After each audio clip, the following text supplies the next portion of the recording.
देशाचे पंतप्रधान नरेंद्र मोदी यांच्या हस्ते महाराष्ट्रातील 17 रेल्वे स्टेशनाचं उद्घाटन करण्यात आलं आणि मी सध्या ठाण्यातील ठाणे रेल्वे स्थानकाच्या फलाट क्रमांक 5 वर या ठिकाणी जर पाहिलं की ठाणे रेल्वे स्टेशनात या फलाट क्रमांक 5 वर काही महिन्यांपूर्वी या रेल्वे स्टेशनचं रुंदीकरण करण्यात आलं होतं। त्यानंतर या स्टेशनवर जे छतचं काम असेल ते सध्या युद्धपातळीवर सुरू आहे।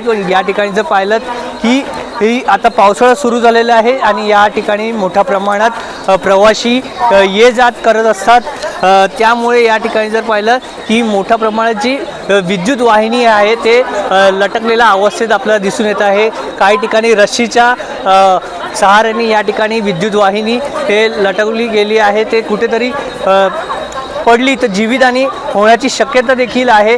या ठिकाणी आपण जर पाहिलं की मोठ्या प्रमाणात नागरिक या स्टेशनवर प्रवास करत असतात आणि त्यातच या ठिकाणी अशी अवस्था बघून आपण इथल्या जे काही आपल्यासोबत प्रवासी आहेत त्यांच्याशी बातचीत करणार आहोत। मॅडम, काय सांगणार, वर छत नाही, पावसाळ्याचे दिवस आहे, काय आपली मागणी असेल? सगळं सुविधा पाहिजे ना लेडीजला, काहीच नाही आहे। छत पाहिजे, ऊन असलं की फक्त थोडं काही फॅसिलिटी पाहिजे ना। काय मागणी असेल? काय मागणी, सगळं हेच अपेक्षा आहे ना, लेडीजला सगळं सुविधा पाहिजे बस। काय अपेक्षा?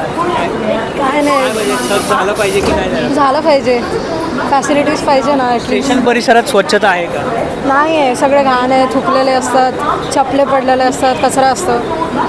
अशाच प्रकारे जर पाहिलं की स्टेशन परिसरामध्ये दुरवस्था एकंदरीत पाहायला मिळते, असं प्रवाशांचं म्हणणं आहे। लवकरात लवकर रेल्वे प्रशासन कशा प्रकारे तोडगा काढणार हेच पाहणं महत्त्वाचं असणार। व्हिडिओ जर्नलिस्ट विनय राजवरचा हितेश पांचाळ, एबीपी माझा, ठाणे। एबीपी माझा, उघडा डोळे बघा नीट।